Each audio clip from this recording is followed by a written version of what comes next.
Hello दोस्तों, आपका स्वागत है मेरे न्यू ब्लॉग में। तो दोस्तों आज ब्लॉगिंग स्टार्टिंग करें हम अपने मेन मार्केट जाखंडार से। तो दोस्तों आज आए हैं हम पप्पी भाई के साथ। तो पप्पी भाई क्या है इधर आज? आप सभी दोस्तों को इस ब्लॉग के माध्यम से स्वागत है आपका विष्णु भाई के ब्लॉग में। और आज हमारे जाखंडार में एक कार्यक्रम है जिसमें कि हमारे सांसद प्रतिनिधि बॉबी कुमार आ रहे हैं। और आप जरा थोड़ा इन्हें भी दिखाइए। यहाँ पे सभी युवा हमारे साथ हैं अभी, जो कि बॉबी भाई का स्वागत करेंगे। और निश्चित रूप से इस समय परिवर्तन की लहर है और सभी युवा इस समय जागरूक हैं। और आप सभी से निवेदन है कि बॉबी भाई को बहुत फुल सपोर्ट करो। तो यहाँ पे सभी भाई लोग इंतजार कर रहे हैं बॉबी पवार भाई का, देख सकते हो आप। हमारे बीच पहुंच चुके हैं हमारे बॉबी पवार भाई। काफी टाइम से वेट कर रहे थे इनका। जिंदाबाद जिंदाबाद।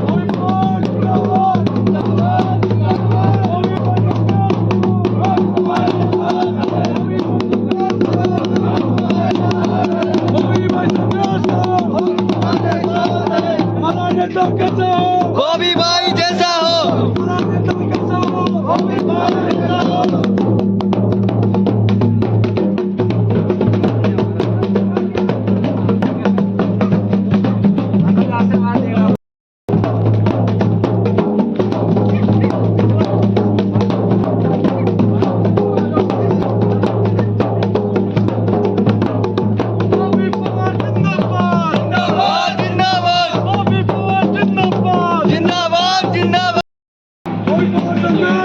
हम तुम्हारे साथ हैं।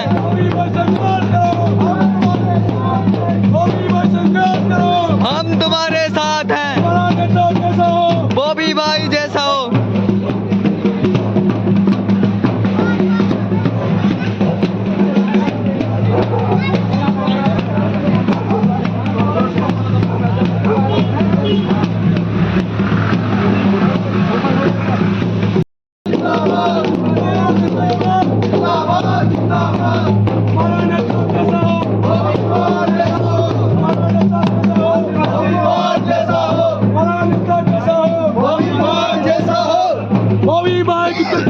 सारे पड़ गए चक्कर में। बॉबी भाई के चक्कर में सारे पड़ गए चक्कर में। बॉबी भाई के चक्कर में सारे पड़ गए चक्कर में। जिंदाबाद जिंदाबाद जिंदाबाद जिंदाबाद जिंदाबाद।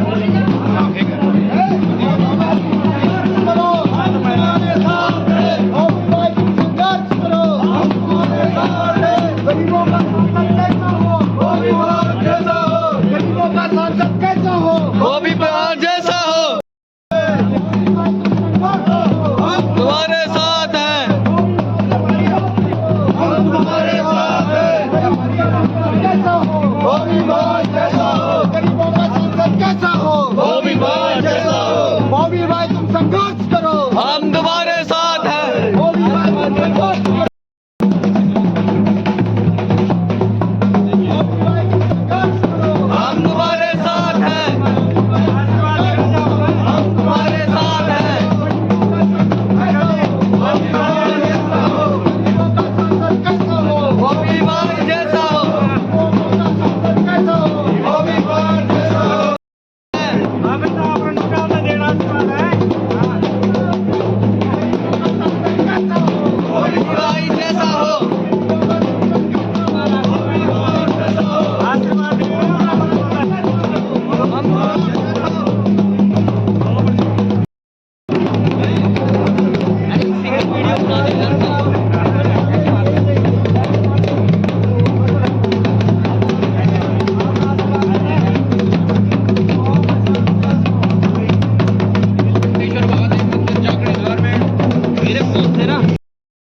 सरकार के साथ आंदोलन किए, लड़ाइयाँ लड़ी, मार भी खाई पुलिस से और अंदर कुछ दिन जेल में भी रहे। तो ऐसे कर्मठ व्यक्ति को हम अपना समर्थन देना चाहते हैं और आप लोगों से अनुरोध है कि आप लोग भी इसको समर्थन करें। एक युवा जो हमारे गढ़वाल के जो बेसिक मुद्दे हैं, पलायन है, बेरोजगारी है उस पर काम करे और इस बात को हमारे संसद में उठाए ताकि हमारे गढ़वाल में ये सब चीज सुचारू रूप से चल सके, हमारे नौजवानों को अपने ही घर के आसपास रोजगार मिल सके। अब मैं इसी क्रम में चौधरी जी को बुलाना चाहूंगा जो दो सब मोहन भाई के परिचय में थे। श्रीमान चौधरी जी आए और हमें संबोधित करें। ज्योति प्रकाश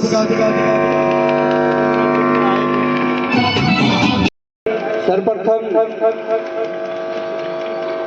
माता चंद्रवदनी और नीलकंठ महादेव की इस छाती माटी को नमन करते हुए, प्रणाम करते हुए हमारे मंचासी सभी युवा साथी और सभी हमारे वरिष्ठ जन और यहाँ पर उपस्थित हमारे इस क्षेत्र के गणमान्य जनप्रतिनिधि और समाज सेवी और युवा साथी, सबसे पहले आप सभी का हृदय की गहराइयों से हार्दिक धन्यवाद और आभार प्रकट करना चाहूंगा।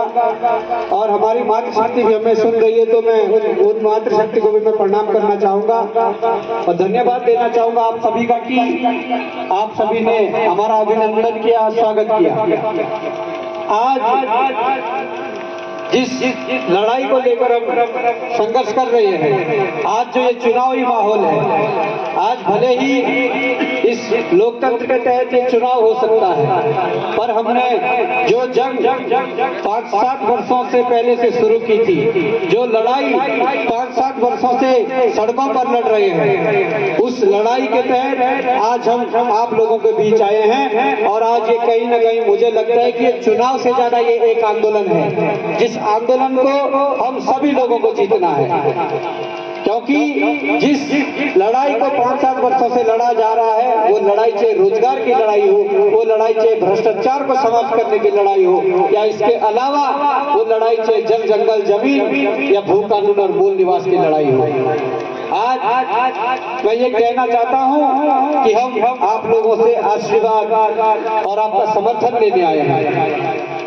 आज तक जो चुनाव हुए या जो चुनाव हो रहे हैं, आज तक राजनीतिक दलों की जो परिपाटी रही है, उनके प्रत्याशियों की जो परिपाटी रही है, वो केवल चुनाव में अपने झूठे घोषणा पत्र लाकर वो घोषणाएं करते हैं। वो जाति धर्म का खेल खेलकर हमारे इस समाज को बांटने का काम करते हैं। पर मैं ये कहना चाहता हूँ कि हम इस चुनाव में मुद्दों की राजनीति करने आए हैं। वो मुद्दे, जो मुद्दा हमारा हर एक व्यक्ति से जुड़ा हुआ मुद्दा है, जो मुद्दा रोजगार से जुड़ा हुआ मुद्दा है, जो मुद्दा इस सिस्टम के भीतर कई विभागों में कमीशन खोरी जो बढ़ गई है, चाहे उस भ्रष्टाचार को लेकर मुद्दा है, चाहे वो पेपर लीक कांड जो हुआ था, या वो मुद्दा है।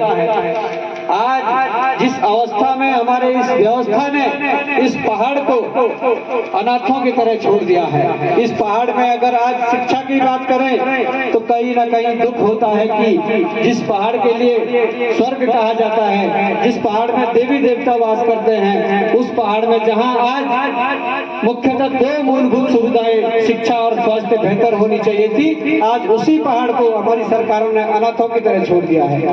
आज कई वर्षों से हम देख रहे हैं कि स्कूलें नहीं तो खुली नहीं, पर जो खुली थी कभी, वो भी लंबे समय से लगातार हर साल सैकड़ों स्कूलें बंद होने की कगार पर है। तो ये दुखद विषय है। जिस प्रकार से यहाँ स्वास्थ्य सुविधाओं की बात करूं तो आज हालात ये है कि ठेकेदारों के लिए हमारी सरकारें उन्हें टेंडर दिलाने के लिए बिल्डिंगें तो बना देती है, और अगर आप लोग बिल्डिंग बनाने के लिए विकास समझते हैं तो मैं समझता हूँ कि कहीं ना कहीं ये हमारी गलतफहमी है। बिल्डिंग बनाने को विकास नहीं समझना चाहिए। अगर वो बिल्डिंग अस्पताल की बन रही है, उस अस्पताल के अंदर जब तक हमारी सरकारों ने डॉक्टर की व्यवस्था नहीं करी, उस बिल्डिंग के अंदर जब एक्सरे मशीन की व्यवस्था नहीं हुई, जब तक सीटी स्कैन की व्यवस्था नहीं हुई, तब तक वो अस्पताल नहीं, तब तक वो एक खाली बिल्डिंग है। और हम विश्वास दिलाते हैं कि हम इन्हीं मुद्दों के साथ संघर्ष करके आप लोगों के साथ मिलकर आगे भी मुद्दों पर संघर्ष करेंगे। आज यहाँ पर आने की जरूरत इसलिए पड़ी कि जो संघर्ष हम सड़कों पर कर रहे थे, उस संघर्ष का एक सीमित दायरा था। उस संघर्ष से हमने जो सीखा, उस संघर्ष की बदौलत जो हम लोग सरकारों से मांगे मनवा पाए, पर हम केवल और केवल वो मांगे मनवा पाए जब हम सरकार को जनबल दिखा पाए। आज मैं ये कहना चाहता हूँ कि इस रण में कूदने की ये वजह है कि जब हम लोगों ने उस लड़ाई को लड़ा, जब आपके बच्चों ने मिलकर हमारे साथ देहरादून की सड़कों पर लाठियां खाई, जब आपके बच्चों ने मिलकर हमारे साथ देहरादून की सड़कों पर अपने आप पे मुकदमे झेले, जब आपके बच्चे मिलकर हमारे साथ जेल गए, इसलिए क्योंकि उनके रोजगार को बेचा जा रहा था, इसलिए कि उनके लिए रोजगार की व्यवस्था सरकार नहीं कर पा रही थी। आज युवाओं ने संघर्ष किया, युवाओं की संघर्ष की बदौलत कुछ हद तक समस्याओं का समाधान हुआ, कुछ हद तक पारदर्शी सिस्टम लागू हुआ, परंतु मैं ये कहना चाहता हूँ कि ये सिस्टम अभी भी पूरी तरीके से पारदर्शी नहीं हुआ है। आज इस सिस्टम को पूर्णतः पारदर्शी रूप बनाने के लिए हम जो संघर्ष कर रहे थे, उस संघर्ष को दिन प्रतिदिन आगे बढ़ाने की जरूरत है और सड़कों पर लड़ने का एक सीमित जो दायरा है, उस दायरे को बढ़ाने की जरूरत है। सड़कों पर हम आंदोलन कर सकते हैं, सरकार के मुर्दाबाद के नारे लगा सकते हैं, सड़कों पर हम आंदोलन करके सरकार के जनप्रतिनिधि को हम उनको ज्ञापन दे सकते हैं, सड़कों पर लड़कर हम केवल सरकार का पुतला दहन कर सकते हैं। पर अगर वहाँ कोई विकास कार्य करना हो या किसी क्षेत्र के लिए कोई नीति बननी हो, तो मुझे लगता है कि वो सड़कों पर रहकर आंदोलन करके नीति नहीं बनेगी। उस नीति बनाने के लिए हम लोगों को इस उत्तराखंड की विधानसभा या भारत की संसद के भीतर जाना पड़ेगा और यही संकल्प हम लोगों ने लिया है। ये संकल्प इसलिए लिया है कि जब लंबे समय से संघर्ष कर रहे थे, उस संघर्ष के बाद जब प्रदेश भर के युवाओं ने, प्रदेश भर के आंदोलनकारियों ने, प्रदेश भर के उन व्यक्तियों ने जो प्रदेश के बारे में चिंता करते हैं या जिन लोगों ने उस उत्तराखंड आंदोलन को देखा था, जिस संघर्ष की बदौलत हमें ये राज्य प्राप्त हुआ है, उन लोगों ने जब ये आदेश करा, निर्देश करा कि आप लोगों को सड़कों पर लड़ाई लड़ते लड़ते अब विधानसभा या संसद के अंदर जाना है, तभी इस राज्य का, तभी इस प्रदेश का भला हो सकता है।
पप्पी भाई, आपको कैसा लगा बॉबी भाई को मिलके?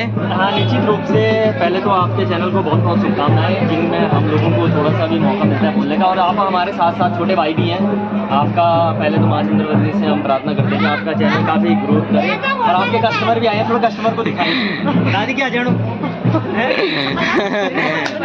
तो पप्पी भाई परेशान कर रखी है इसने ब्लॉग के चक्कर में लोगों का। एक और कस्टमर इनके यहीं पे आज भी दुकान पे हम कुछ करेंगे भाई। तो देख सकते हो स्कूल की बस भी आ रही है, तो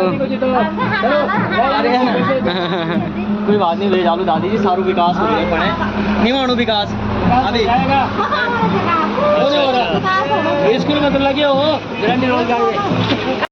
तो दोस्तों ब्लॉग की एंडिंग यहीं पे करते हैं। आपको ब्लॉग अच्छा लगा तो ब्लॉग को लाइक करते हैं। विष्णु भाई को और ब्लॉग आपने देखा होगा, आज का जो ये विष्णु भाई का एक ब्लॉग के माध्यम से दिखाने का मुद्दा था, ये था जो आज यहाँ पे बॉबी पवार भाई जी आए थे और हमारे दादाजी भी हमारे साथ यहाँ पे हैं अभी। तो दोस्तों आप बॉबी पवार को अगर समर्थन करना चाहते हैं, आप लोगों को जो भी अच्छा लगता है, देखो आपको भी पता है कि पहाड़ों की हालत क्या है, कैसे आपको पता है कि कैसे हम लोग यहाँ पे पहाड़ों पे रहकर कार्य करते हैं, कैसे हमारी मातृशक्ति माताएं बहनें कैसे कार्य करती हैं यहाँ पे। आपने देखा होगा कि ना सुविधाएं यहाँ पे सबसे, ना शिक्षा, स्वास्थ्य, कितने दूर कोसों तक हम लोग उन व्यवस्थाओं तक नहीं पहुँच पाते हैं। इतने 2024 और कौन सी सदी चल रही है जो हम लोग इतना पीछे हैं। और आप लोग बिल्कुल अपना समर्थन बॉबी भाई को दें और ऐसे ही पहाड़ों के विकास के लिए जो लोग पहाड़ों के बारे में सोचते हैं उन लोगों को ज़रूर आगे पुश करें। बाकी तो आपको ब्लॉग अच्छा लगे तो ब्लॉग को लाइक कर दें, कमेंट छोटे भाई को भी बहुत सपोर्ट करें, ये बहुत मेहनत करता है ब्लॉग के लिए। और नेक्स्ट इसको ब्लॉग में। इसकी वीडियो जहां आपको दिखे शेयर करें, लाइक करें, कमेंट करें।